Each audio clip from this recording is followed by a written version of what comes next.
ગુજરાતમાં ફરી એકવાર મનરેગા કૌભાંડ સામે આવ્યું છે। અગાઉ નેતાઓના પુત્ર દ્વારા કરોડો રૂપિયાનું કૌભાંડ મનરેગામાં કર્યું હોવાનો આરોપ લાગ્યો હતો। તેવામાં ગીર સોમનાથમાં સરપંચ અને ઉપસરપંચે મનરેગામાં કૌભાંડ કર્યું હોવાનું સામે આવ્યું છે। શું છે આ સમગ્ર મામલો, વાત કરીશું આ વિડીયોમાં। વૈષ્ણવજન તો તેને કહીએ જે પીડ પરાઈ જાનાને રે। નમસ્કાર, નવજીવન ન્યૂઝમાં આપનું સ્વાગત છે। હું છું જયંત દાફડા। વેરાવળ તાલુકાના ગોવિંદપરા ગામે મનરેગા યોજનામાં કૌભાંડ થયું હોવાનો આક્ષેપ લગાવવામાં આવ્યો છે। આ મામલાને લઈને વેરાવળ તાલુકા પંચાયતના ટીડીઓ રાજેશ ટીલાવતે પ્રભાસ પાટણ પોલીસ સ્ટેશનમાં ફરિયાદ નોંધાવી છે। આ ફરિયાદના આધારે તત્કાલીન સરપંચ ગનીભાઈ સુમારા અને ઉપસરપંચ ઈસાભાઈ ચૌહાણ વિરુદ્ધ ગુનો દાખલ કરવામાં આવ્યો છે। ફરિયાદ મુજબ વર્ષ 2012 થી 2016 દરમિયાન મહાત્મા ગાંધી રાષ્ટ્રીય ગ્રામીણ રોજગાર બાંહેધરી યોજના એટલે કે મનરેગા હેઠળ ગોવિંદપરા ગામમાં વ્યાપક રીતે ગેરરીતિ આચરવામાં આવી હતી। તપાસમાં સામે આવ્યું છે કે મૃતકો અને વિદેશમાં વસવાટ કરતા લોકો અને અન્ય જગ્યાએ નોકરી કરતા લોકો અને ક્યારેય કામ પર હાજર જ ન રહ્યા હોય તેવા વ્યક્તિના નામે ખોટી હાજરી દર્શાવવામાં આવી હતી અને સરકારી ભંડોળ તેમના નામે ઉપાડી લેવામાં આવ્યું હતું। આ કૌભાંડને લઈને પહેલા તો શું કહી રહ્યા છે તાલુકા વિકાસ અધિકારી, તેમને સાંભળીએ। મારું નામ રાજેશ ટીલાવત, હું તાલુકા વિકાસ અધિકારી વેરાવળ। વાત કરવામાં આવે તો મનરેગા કૌભાંડની આપણા દ્વારા પોલીસ ફરિયાદ નોંધવામાં આવી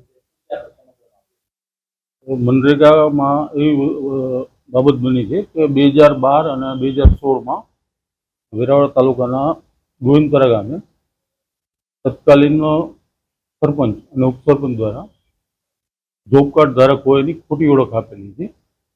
એ ખોટી ઓળખ આપવાના કારણે સરકારને 71,684 રૂપિયાનું નુકસાન ગયેલ છે। એમ એ ફરિયાદ દાખલ કરી। પ્રાથમિક તપાસમાં એવું આવ્યું છે કે 2012માં 3 જે મસ્ટર ઇસ્યુ થયા હતા બરાબર, અને 2016માં 6 મસ્ટર ઇસ્યુ થયા હતા મનરેગાના કામના। એમાં કુલ 12 જોબ કાર્ડ ધારક એવા છે કે એ 12 પૈકી 5 અવસાન પામ્યા છે।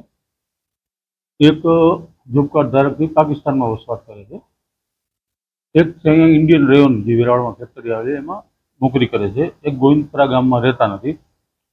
3 લોકોના નિવેદન એવા આવેલા કે અમે કામ પર ગયેલા નથી, અને એક છે મધ્યાહન ભોજનના સંચાલક છે। આમ ટોટલ 12 જે જોબ કાર્ડ ધારક હતા એ લોકો ખરેખર કામ પર ગયા નથી ને મસ્ટરમાં એની ખોટી ઓળખ આપેલી છે। આ લોકો ત્યાં હાજર હતા। વિરુદ્ધમાં એવું છે કે તત્કાલીન ઉપસરપંચ હતા આપણે ઈસા ઇબ્રાહિમ ચૌહાણ ગોવિંદપરા ગામના, એમના વિરુદ્ધ અને ગનીભાઈ નુરાભાઈ સુમરા સરપંચ। પોલીસ ફરિયાદ દાખલ કરવામાં આવી છે તે કોના વિરુદ્ધ કરવામાં આવી છે, શું નામ છે? પોલીસ ફરિયાદ એક ઈસાભાઈ ઇબ્રાહિમભાઈ ચૌહાણ તત્કાલીન ઉપસરપંચ હતા ગોવિંદપરા ગામના, એમના વિરુદ્ધ, તથા ગનીભાઈ નુરાભાઈ સુમરા તત્કાલીન ગોવિંદપરાના સરપંચ, એમના વિરુદ્ધ ફરિયાદ દાખલ। આ બંનેનો શું ભૂમિકા છે આખા કૌભાંડમાં? આ પ્રકરણમાં બંને જે જોબ કાર્ડ ધારકો કામ પર આવેલા નહોતા, અવસાન પામેલા હતા, ફોરેન એટલે પાકિસ્તાનમાં વસવાટ કરતા હતા, એવા લોકોની ઓળખ આપેલી છે કે આ કામે આવેલા છે એની ઓળખ।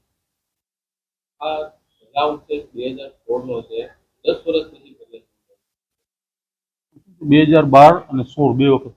2012માં 3 મસ્ટરમાં, 2016માં 6 મસ્ટરમાં ખોટી ઓળખ આપેલી અને તકેદારી આયોગમાં આનું રજૂઆત થઈ હતી। તપાસ થતા અંતે છેલ્લે નિષ્કર્ષ એ આવ્યો કે આ લોકો સામે ફરિયાદ કરવી જરૂરી છે। આ કામમાં બીજા માની લો કે કર્મચારીઓ કોન્ટ્રાક્ચ્યુઅલ હતા એ લોકોને છૂટા કરી દીધેલા છે, એ નિવૃત્ત થઈ ગયેલ રેગ્યુલર કર્મચારી છે। એક કર્મચારી તલાટી કમ મંત્રી હતા, અહીંયાથી જિલ્લા કચેરી આવી ગયા, એની સામે ખાતાકીય તપાસ કરવા માટેની જિલ્લા કક્ષાની કાર્યવાહી ચાલુ છે। જે તે વખતે વેરિફિકેશન થયું જોઈએ, જોબ કાર્ડ ત્યારે જ બન્યા હોય, એ લોકો જીવંત હોય ત્યારે જોબ કાર્ડ બન્યા હોય, એનો દુરુપયોગ કરેલો છે। આ કૌભાંડમાં ગેરહાજર લોકોના નામે હાજરી રજિસ્ટરમાં ખોટી ઓળખ આપીને કાવતરું રચવામાં આવ્યું હતું. આ રીતે સરકારને કુલ 71,000થી વધુનું નાણાકીય નુકસાન પહોંચાડવામાં આવ્યું હતું. આ સમગ્ર ગેરરીતિમાં તત્કાલીન સરપંચ અને ઉપસરપંચની સીધી સંડોવણી હોવાનું સામે આવતા તાલુકા વિકાસ અધિકારીએ પોલીસ ફરિયાદ નોંધાવી છે અને તેમાં સામે આવ્યું છે કે કેટલાક મૃત વ્યક્તિઓ તેમજ પાકિસ્તાનમાં વસવાટ કરતા લોકોના નામે પણ જોબ કાર્ડ બનાવી ચૂક્યા હતા અને તેની ચૂકવણી પણ કરવામાં આવી હોવાનો આક્ષેપ થયો છે. અને આ મામલાને લઈને આ કૌભાંડ છે તેની અંદર આ મુદ્દાઓ ગંભીર બન્યા છે. હવે જોવાનું રહ્યું કે તપાસમાં સરપંચ અને ઉપસરપંચ સિવાય કયા નેતાઓની સંડોવણી સામે આવે છે અને કેટલા રૂપિયાનું કૌભાંડ કર્યું હોવાનો ખુલાસો થાય છે તે તો હવે આગામી સમયમાં જોવું રહ્યું. આ પ્રકારના સમાચાર અહેવાલ સાથે ફરી મળીશું. નવજીવન ન્યૂઝ સાથે જોડાયેલા રહેજો.